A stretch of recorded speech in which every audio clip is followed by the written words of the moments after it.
Coach Tuka. Listen,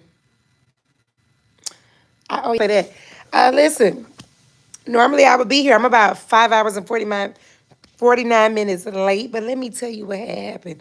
Today is a travel day for me, and at my regular schedule time, I was, honey, traveling, okay? So I said I cannot close the night without going live, so I am here to keep my daily streak of showing up here every single day in this quarter of these YouTube streets to help as many people as possible lose weight, all right? So listen, I am traveling today, and here's what I want to talk about. Um, I am operating off about 3 hours of sleep. I was up late last night, packing, okay? And I had an early flight. My flight departed at 5:30 a.m. Took off. So you know that means it boarded at like 5 o'clock, all right? A.m. All right, then I had to get there, okay? To wake up to get there, okay?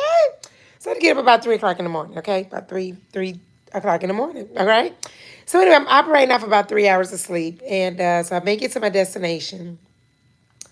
And I get here, I'm traveling with friends and family. Hey, Miss Annette, I'm traveling with friends and family.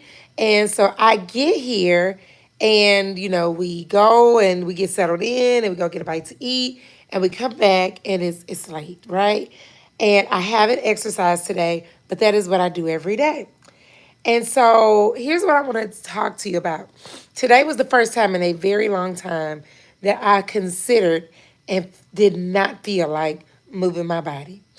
This was the first time in a very long time because it is my norm to move my body every day. But today, I actually thought it might be all right if I didn't move my body, okay? So here's what I want to tell you because, and I said, I'm going to talk about this tonight. And even if it requires me to venture off of our subject matter of the week, just because I know that this happens in real life for so many people.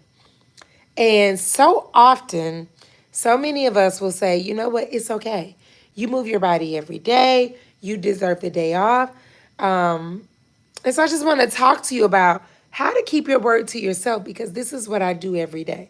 Now, does it mean that I do it perfectly or that there's never a time in my life where I just say, you know what, today I'm not going to work out? But the truth is, I was not, it was not like I was incapable. It was still fairly early in the evening. You understand what I'm saying? And I could have got it done. I just didn't feel like it. I'm operating off of very little sleep, all right? So the first thing that helped me was the group of people I do life with. So I spend my time with people who believe the same things that I believe and that are serious about taking care of your body. So the conversation in the car was what we about to do. And a lot of us knew it was we were about to head down to the gym. All right? Because we already knew where it was. So that was the first thing. So I said, you know what, I'm going to go. When I went, my attitude was a little bit like, okay, I'm not a sports girl, but I think it was Marshawn Lynch. Y'all tell me if I'm wrong. They said, I'm just here so I won't get fined. That was my attitude. I was like, you know what, I'm just here so I won't get fined. I'm just going to get on this treadmill, okay?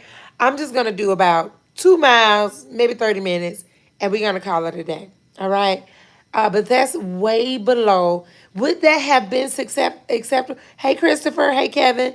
Would that have been acceptable? Absolutely. Okay. But it's not the standard that I have set for myself.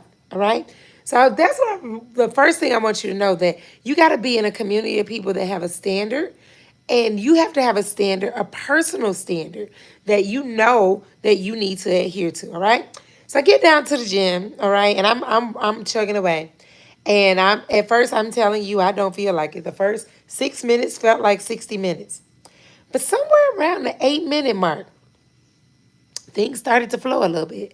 And I knew, okay, I'm gonna go and knock this two that I didn't feel like doing, this 30 minutes that I didn't feel like doing, I'm absolutely gonna get it done. All right. But somewhere around the 20 minute mark, guess what happened? I felt like, you know what? I'm probably gonna go and round this thing out. And I told myself I'm gonna at least do 45.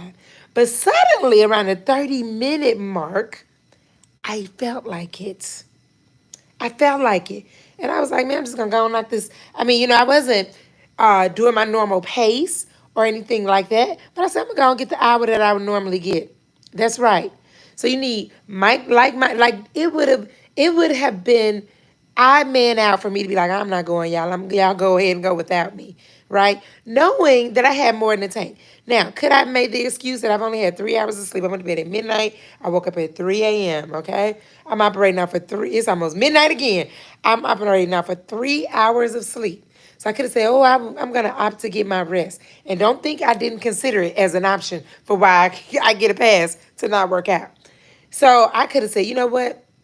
I'm not going to do it. So I'm just telling you, you got to have these systems though.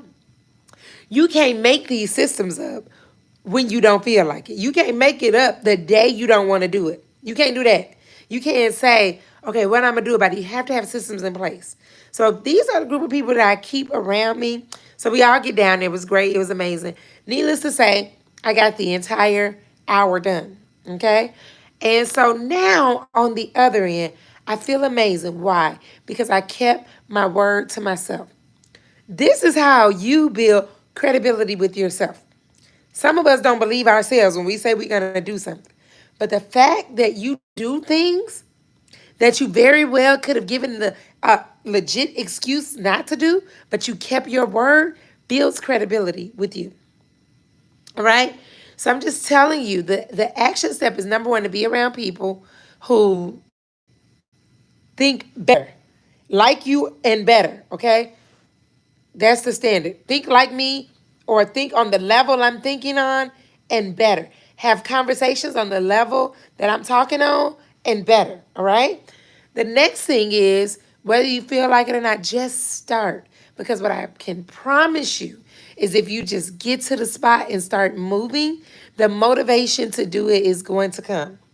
I think of a time my friend Rochelle spoke at an event and I saw her give the perfect example. It was a perfect example, just like this, of somebody who she started moving. She did it doing squats the entire time she was talking, which is wild, okay? She's telling the whole story about the more you do it, the more you feel like it. You understand what I'm saying? So just start doing it. Don't allow the excuses of why you shouldn't do it be louder than the reasons that you could go ahead and knock it out. All right? So, needless to say, I got the hour in, and I'm just wanting you to know, like, if you want to lose weight, your feelings, like, depending on your feelings, it's not going to get you there. Your feelings are going to mess you up 95% of the time. The majority of the time, your feelings, how you feel about it, what you feel like doing and don't feel like doing, what you want to do and don't want to do, is going to mess you up. So, my advice, my encouragement, I pray you learn from me. Create systems in your life that will help you get moving when you don't. I move my body an hour a day, minimum. Okay? Does life happen sometimes? But for the most part, more days than not, it's an hour or more. All right? And so I'm saying, how do you create these systems in place? We didn't have to go look for the gym at 8 o'clock at night because we did that as soon as we got here. All right? The moment we got here, got in our room, sat down, we went and found the gym. So that's a tip that I learned from my coach. We went and found that gym. We knew where it was. Wasn't nothing to do but to throw our clothes on and get our butts downstairs. All right? So I'm just telling you, get in community with like-minded people, people who think like you are better than you. All right. And notice I didn't say people who think on a lower level. Does it mean you don't love those people? No. But those are not the people that you're going to use as your support team in your community for meeting your goals. Once you're within the community, make sure you add value by being the motivating, contributing, a contributing member of the community, okay? That you're not always receiving, you adding to, all right? And then you just do it whether you feel like it or not. Once you start moving, the feeling will come. The feeling will show up when you start moving, and that's the thing that's going to make you have credibility with you. So everything you think you're going to, all the goals you think you're going to have, they are dependent on you believing that you're going to do what you told yourself you were going to do. So y'all, I am running on fumes, okay? I do need to twist my hair up, okay? Which takes time, okay? People ask me, do I twist my hair every night? If you ever see it and are out, it was a twist. It was twisted the night before. If it's up in a ponytail, I don't have to twist that. Okay? Not every night. So I got to twist my hair. That takes a little bit of time. And I do need to get rest because we have a full day tomorrow. But I just did not want to break my streak of going live every day. So I'm typically here every day at 4 p.m. Central Standard Time. So we're here for a conference, and the conference does start tomorrow. We're in Nashville, Tennessee for the Generations Live conference. And if you want to come, even if you're not in Nashville, you can attend. DM me or find me on Instagram at Coach Took on Instagram. Send me a DM and I'll send you the link. There's a virtual option if you want to attend. It's going to be amazing. My friend, coach, sister, and mentor, Rochelle T. Parks, will be speaking. Not tomorrow, but she'll be speaking. And so, yes, we are here celebrating all of that. So tomorrow's a conference day. So I don't know how the day is gonna go, but I will be here live. I'm gonna go as close to the 4 p.m. hour as I can. Look, I'm sorry, Alicia. I'm sorry, my riders, the people that be here 4 p.m. was probably like, "Where's Tucker?" We were here, okay, but we had to get here, get settled, get everybody on the team here. And I said, I can't close tonight. Look, Alicia, me too. I got one eye open too. We both got one eye open. So I absolutely, absolutely love y'all to life. I will be here tomorrow at the same time and in the same place. I'll see you tomorrow. Have an amazing, amazing evening.